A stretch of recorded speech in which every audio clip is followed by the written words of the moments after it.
세계 건축계가 지금 한국의 전통 기술에 주목하고 있습니다. 유럽의 현대 건축이 에너지 효율과 환경 문제로 한계를 드러내고 있을 때 우리나라의 천년 기술인 온돌이 완전히 새로운 해답을 제시하고 있거든요. 일부 서구 건축 전문가들은 한옥을 단순한 목조 건물 정도로 평가절하해 왔습니다.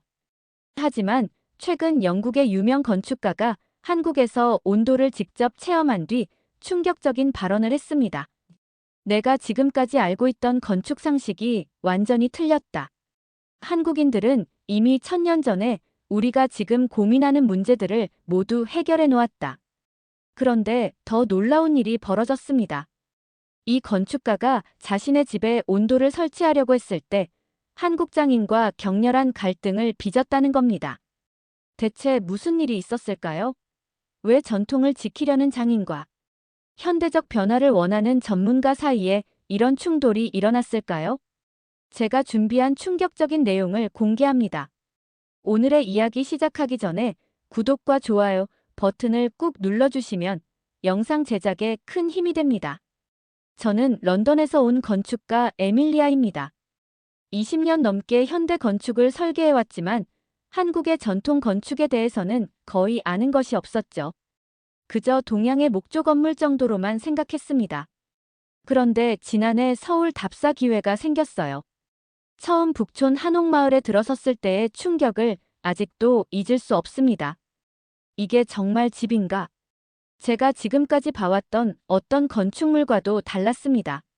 시멘트나 철근 없이도 이렇게 견고하고 아름다운 건물이 가능하다니요. 특히 대청마루에 앉아 정원을 바라보는 순간 마치 자연과 하나가 된 것 같은 느낌이 들었습니다. 건축이 이렇게 조용할 수 있구나.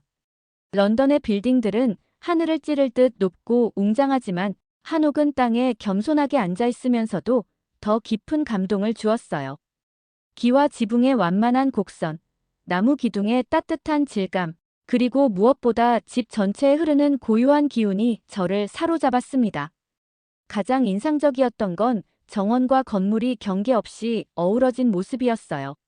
서구 건축에서는 내부와 외부를 명확히 구분하는데 한옥은 문을 열면 자연스럽게 정원으로 이어지더군요. 이런 건축 철학이 있었다니. 그날 저녁 숙소에서 한옥에 대해 더 알아보고 싶다는 생각이 들었습니다. 단순히 아름다움을 넘어서 이 건축 속에 숨어있는 한국인들의 지혜를 배워보고 싶었죠. 그래서 다음 날 바로 전문가를 찾아보기로 했습니다. 한옥 전문가 김 선생님을 만난 건 순전히 운이었습니다. 서울대 건축과에서 30년간 한옥을 연구해 오신 분이었죠. 한옥의 진짜 비밀은 바로 온돌에 있습니다. 김 선생님의 첫마디였어요. 저는 온돌이 단순한 바닥 난방 정도로만 알고 있었는데 전혀 그게 아니었습니다. 구들장 밑으로 뜨거운 공기가 지나가면서 바닥 전체를 따뜻하게 데우는 방식이에요. 하지만 중요한 건 열의 순환입니다. 김 선생님이 보여주신 온돌 구조도를 보고 깜짝 놀랐습니다. 아궁이에서 시작된 열이 구들장 밑을 통과하면서 점차 식어가는 과정이 정말 과학적이었거든요. 이게 정말 1000년 전 기술인가요? 그렇습니다. 우리 조상들은 이미 열역학의 기본 원리를 알고 있었던 거죠. 더 놀라운 건 온돌의 효율성이었습니다. 현대 서구의 라디에이터나 히터는 공기를 데우는 방식인데 온돌은 바닥 자체를 데워서 복사열로 난방을 하는 거였어요. 에너지 효율이 30% 이상 높습니다. 게다가 습도 조절도 자연스럽게 되죠. 제가 런던에서 고민하던 문제가 바로 이거였습니다. 에너지 절약과 쾌적한 실내 환경을 동시에 만족시키는 건축 기술 말이에요. 혹시 현대 주택에도 온돌을 적용할 수 있을까요? 물론입니다. 다만 전통 방식을 제대로 이해하고 응용해야 하죠. 그날 김 선생님과 대화를 나누면서 저는 완전히 새로운 가능성을 발견했습니다. 제가 런던에서 설계하고 있던 친환경 주택 프로젝트에 온돌을 접목시켜보고 싶었어요. 한국에서 돌아온 후 저는 곧바로 계획을 실행에 옮겼습니다. 런던 외곽 제 집의 거실 일부에 온돌을 설치해보기로 한 거죠. 하지만 문제가 있었어요. 영국에는 온도를 제대로 시공할 수 있는 사람이 없었습니다. 그래서 김 선생님께 도움을 요청했죠. 며칠 후 놀라운 소식이 왔습니다. 한국의 전통 온돌장인 박 기술자가 직접 영국에 오겠다고 하네요. 정말 믿기지 않았어요. 70대 노장인이 저 때문에 런던까지 온다는 겁니다. 박 기술자가 도착한 날을 잊을 수 없습니다. 인천공항에서 히드로 공항까지 13시간을 날아오셨는데 피곤한 기색 하나 없이 제 집 구조부터 살펴보기 시작하셨어요. 영국 집이 이렇게 생겼구나. 박 기술자는 제 집 바닥을 두드려 보시며 중얼거렸습니다. 그리고는 줄자를 꺼내 정확한 치수를 재기 시작했어요. 온돌은 집 전체의 기운을 읽어야 합니다. 바람이 어디서 들어오고 햇살이 어느 방향에서 오는지 모두 고려해야 해요. 이웃들이 하나둘 구경을 나왔습니다. 한국에서 온 이상한 할아버지가 우리 집 바닥을 파헤치고 있으니까요. 에밀리아, 이게 정말 난방 시설이에요? 믿어보세요. 분명히 우리가 상상하지 못한 결과를 보여줄 거예요. 박 기술자는 며칠 동안 혼자서 모든 준비를 했습니다. 구들장을 놓을 자리를 정밀하게 계산하고 아궁이 위치를 결정하고 열기가 순환할 경로를 설계했어요. 이 할아버지 혼자서 이 모든 걸 다 계산하고 있어. 이웃집 존슨 씨가 감탄하며 말했습니다. 가장 놀라운 건 박 기술자의 손길이었어요. 구들장 하나하나를 정확한 각도로 놓으면서 마치 피아노를 연주하듯 섬세하게 작업하셨습니다. 60년간 온돌만 해왔습니다. 이 돌들이 어떻게 열을 받고 어떻게 전달하는지 손으로 느껴져요.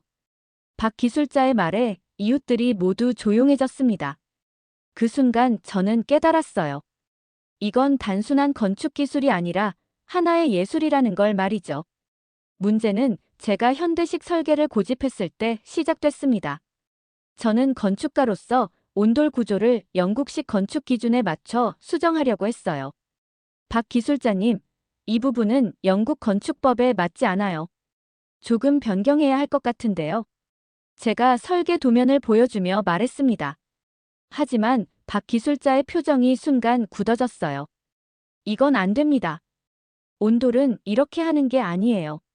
하지만 안전 기준상 이렇게 해야 한다고 하네요. 안전 기준? 1000년 동안 이렇게 해왔는데 무슨 안전 기준이 문제입니까? 박 기술자의 목소리가 점점 높아졌습니다. 저는 당황했어요. 이렇게 화를 내실 줄 몰랐거든요. 전통은 함부로 바꾸는 게 아닙니다. 우리 조상들의 지혜를 존중해야 해요. 저도 존중하고 있어요. 하지만 현실적으로 영국 법규를 지켜야 하잖아요. 그럼 온돌을 하지 마세요. 차라리 하지 않는 게 낫습니다. 박 기술자가 공구를 정리하기 시작했습니다. 정말 돌아가시려는 모습이었어요. 저는 급하게 말렸습니다. 잠깐만요. 뭔가 해결책이 있을 거예요. 해결책? 전통을 무시하면서 무슨 해결책이 있겠습니까? 그때 이웃집 할머니가 다가왔습니다. 에밀리아, 이분이 왜 이렇게 화를 내시는 거예요? 상황을 설명하자 할머니가 고개를 끄덕였습니다. 아, 그렇군요. 자기 할아버지가 하던 일을 누가 함부로 바꾸려고 하니까 화가 나시는 거겠어요. 할머니의 말에 저는 뭔가 깨달았습니다. 이건 단순한 기술의 문제가 아니라 마음의 문제였던 거예요. 박 기술자에게 온돌은 그냥 일이 아니라 조상들로부터 이어받은 소중한 유산이었습니다. 박 기술자님, 제가 잘못 생각했네요. 전통 방식으로 해보세요. 정말입니까? 네. 1000년 동안 검증된 방식이 틀릴 리 없잖아요.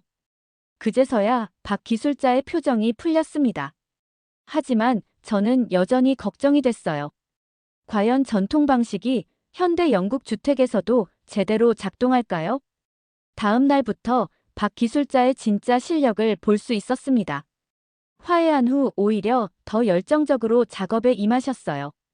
온돌의 핵심은 구들장입니다. 이 돌 하나하나가 살아있다고 생각해야 해요. 박 기술자가 구들장을 하나씩 들어올리며 설명했습니다. 저는 그냥 평평한 돌인 줄 알았는데 자세히 보니 각각 모양과 두께가 달랐어요. 이 돌은 열을 빨리 받고 이 돌은 천천히 받습니다. 그래서 온도 차이가 생기지 않게 배치하는 거죠. 정말 놀라웠습니다. 각 구들장의 특성을 파악해서 최적의 위치에 놓는다니요. 마치 퍼즐을 맞추는 것 같았어요. 60년 동안 이런 돌을 만져봤으니까 손으로 느껴집니다. 박 기술자가 구들장을 쓰다듬으며 말했습니다. 그 모습이 정말 인상적이었어요. 돌과 대화하는 것 같았거든요. 가장 어려운 부분은 열기 순환 경로 만들기였습니다. 아궁이에서 시작된 뜨거운 공기가 구들장 밑을 통과해서 굴뚝으로 빠져나가는 길을 만드는 거였어요. 이게 조금이라도 틀어지면 연기가 집안으로 역류합니다. 박 기술자는 수평기 없이도 정확한 기울기를 만들었습니다. 손으로 만져보면서 미세한 높이 차이까지 조절하셨어요. 어떻게 그렇게 정확하게 하세요? 몸이 기억하고 있어요. 이 정도 기울기여야 공기가 제대로 흐른다는 걸 말이죠. 이웃들이 매일 구경을 왔습니다. 특히 기계공인 톰슨 씨는 정말 신기해했어요. 이 할아버지가 하는 일이 우리 현대 기술보다 더 정밀해 보여요. 정말 그런 것 같아요. 계산기나 측정 장비 없이도 이렇게 완벽하게 하시니까요. 박 기술자는 모든 작업을 손으로 했습니다. 흙을 반죽할 때도, 구들장을 깔 때도, 굴뚝을 쌓을 때도 모두 손의 감각에 의존했어요. 기계는 정확하지만 돌의 마음을 모릅니다. 손으로 해야 돌이 편안해해요. 그런 박 기술자를 보면서 저는 정말 감동받았습니다. 이게 바로 장인 정신이구나 싶었어요. 단순히 기술을 넘어서 혼을 불어넣는 일이었습니다. 드디어 온돌이 완성됐습니다. 2주간의 긴 작업 끝에 처음 불을 때는 날이었어요. 박 기술자가 아궁이에 나무를 넣고 불을 붙였습니다. 자, 이제 기다려보세요. 30분 후면 바닥이 따뜻해질 겁니다. 저는 반신반의했어요. 정말 차가운 바닥이 따뜻해질까요? 아궁이는 집 밖에 있는데 말이에요. 시간이 지나면서 신기한 일이 벌어졌습니다. 바닥에 손을 대보니 정말 서서히 따뜻해지고 있었어요. 어머, 정말 따뜻해지네요. 이웃들도 하나둘 와서 바닥을 만져봤습니다. 모두들 믿을 수 없다는 표정이었어요. 이게 어떻게 가능한 거예요? 아궁이 불이 어떻게 여기까지 오는 거죠? 박 기술자가 웃으며 설명했습니다. 뜨거운 공기가 구들장 밑을 지나가면서 돌을 데우는 거예요. 그 돌이 다시 방을 따뜻하게 하는 겁니다. 1시간 후, 저는 생애 처음 온돌 바닥에 맨발로 서봤습니다. 그 순간을 절대 잊을 수 없어요. 발바닥으로 전해지는 온기가 단순한 따뜻함이 아니었습니다. 마치 어머니의 품처럼 포근하고 안정감 있는 따뜻함이었어요. 라디에이터의 인위적인 열기와는 완전히 달랐습니다. 이게 정말 온돌이구나. 눈물이 났습니다. 정말로 눈물이 났어요. 왜 눈물이 나는지 저도 모르겠어요. 그냥 이 따뜻함이 너무 자연스럽고 편안해서 감동이 밀려왔습니다. 더 놀라운 건 공기의 변화였어요. 런던의 겨울 공기는 건조하고 차가운데 온돌방의 공기는 촉촉하고 부드러웠습니다. 습도까지 조절되는군요. 온돌의 또 다른 장점입니다. 구들장에서 적당한 습기가 나와서 실내 습도가 자연스럽게 맞춰져요. 박 기술자의 설명을 들으며 저는 완전히 매료됐습니다. 이건 단순한 난방 시설이 아니라 완벽한 실내 환경 시스템이었어요. 이웃들도 모두 감탄했습니다. 에밀리아, 이거 정말 대단해요. 우리 집에도 할 수 있을까요? 이런 기술이 1000년 전부터 있었다니 믿어지지 않아요. 그날 밤 저는 온돌 바닥에 이불을 깔고 잤습니다. 평생 침대에서만 자던 제가 바닥에서 잤는데 이상하게 더 깊이 잘 수 있었어요. 온돌의 따뜻함이 몸 전체를 감싸주는 느낌이었습니다. 온돌이 완성된 지 일주일 후, 박 기술자가 저를 한국으로 초대했습니다. 제가 살고 있는 한옥을 한번 보러 오세요. 진짜 온돌이 어떤 건지 보여드리고 싶어요. 저는 기꺼이 한국행 비행기에 올랐습니다. 박 기술자의 집은 경북 안동의 작은 마을에 있었어요. 200년 된 전통 한옥이었습니다. 어서 오세요. 멀리서 고생하셨어요. 박 기술자의 부인이 반갑게 맞아주었습니다. 한옥 대문을 들어서는 순간 저는 또다시 감동받았어요. 마당에 핀 국화꽃과 감나무, 그리고 고즈넉한 처마선이 완벽한 조화를 이루고 있었습니다. 이 집에서 태어나서 70년을 살았습니다. 아버지도 할아버지도 모두 온돌장인이었어요. 박 기술자가 사랑방으로 안내했습니다. 방에 들어서자마자 발바닥으로 전해지는 온기가 런던에서 느꼈던 것과 또 달랐어요. 더 깊고 오래된 따뜻함이었습니다. 이 온돌은 제 아버지가 50년 전에 놓으신 겁니다. 지금까지 한 번도 고장 난 적이 없어요. 정말 놀라웠습니다. 50년 동안 문제없이 작동하는 난방 시설이라니요. 현대 기술로도 쉽지 않은 일인데 말이에요. 박 기술자의 부인이 전통차를 내왔습니다.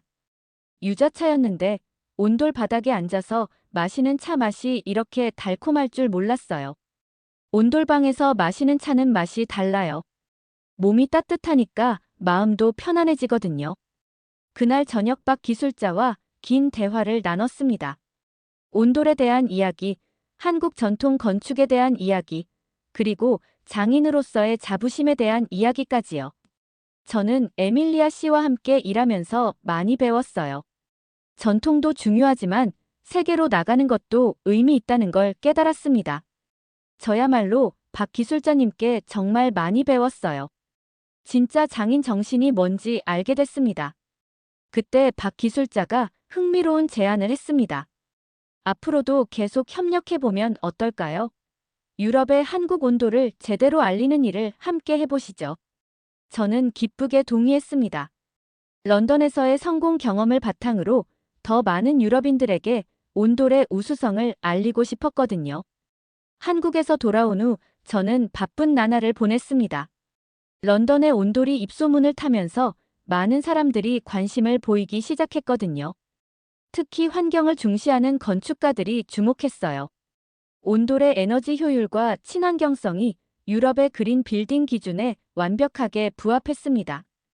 에밀리아, 정말 대단해요. 이런 기술이 있었다니요. 영국 왕립 건축가 협회에서 온돌에 대한 발표를 했을 때 반응이었습니다. 200명의 건축가들이 모두 놀라워했어요. 독일 베를린의 친환경 건축 회사에서 연락이 왔습니다. 새로 짓는 아파트 단지에 온돌을 적용해보고 싶다는 거였어요. 프랑스 파리의 리노베이션 전문 업체도 문의를 해왔습니다. 박 기술자님, 정말 바쁘실 것 같아요. 한국에 전화를 걸어 상황을 알렸습니다. 박 기술자도 기뻐했어요. 그래요? 정말 다행이네요. 우리 전통 기술이 세계에 알려지는군요. 6개월 후 베를린 프로젝트가 시작됐습니다. 박 기술자와 제가 함께 독일에 가서 현지 건축가들과 협업했어요. 독일 사람들도 온돌의 과학적 원리에 깊이 감동받았습니다. 이런 정밀한 계산이 1000년 전에 가능했다니 정말 놀랍습니다. 독일 공과대학 교수의 말이었어요. 프랑스 프로젝트도 성공적이었습니다. 파리 시내 오래된 건물을 개조하면서 온돌을 설치했는데 에너지 사용량이 40%나 줄었어요. 1년 후 저는 유럽 온돌 협회를 만들었습니다. 한국의 전통 온돌 기술을 유럽에 체계적으로 보급하기 위해서였죠. 박 기술자가 기술 고문을 맡아주셨어요. 지금 제 사무실 벽에는 한국 전통 한옥 사진이 걸려 있습니다. 그리고 매일 아침 온돌 바닥에서 일어나면서 한국의 조상들에게 감사 인사를 드려요. 정말 고맙습니다. 이런 훌륭한 기술을 만들어주셔서요. 작년에는 유럽 전체에 온돌이 설치된 건물이 500채를 넘었습니다. 올해는 1000채를 목표로 하고 있어요. 박 기술자의 아들도 유럽에 와서 온돌 기술을 가르치고 있습니다. 한국의 전통 기술이 이제 정말 세계 기술이 되어가고 있어요. 여기까지 에밀리아 건축가와 박 기술자의 특별한 이야기였습니다. 1000년 된 우리 조상들의 지혜가 현대 유럽을 따뜻하게 데우고 있다는 이야기, 정말 자랑스럽지 않으신가요? 오늘의 이야기 어떠셨나요? 때로는 가장 오래된 것이 가장 혁신적인 해답이 될 수 있다는 걸 온돌이 보여주고 있습니다. 우리가 당연하게 여기던 전통 기술이 지구 반대편에서는 최첨단 친환경 기술로 주목받고 있으니까요. 혹시 여러분들도 재미있게 들으셨다면 재미있었다고 한 말씀만 부탁드려요. 한국의 작은 아궁이 불이 유럽 전체를 따뜻하게 만든 이 놀라운 이야기를 더 많은 분들과 나누기 위해 구독과 좋아요 부탁드립니다. 지금까지 월드와이드 코리아였습니다. 감사합니다.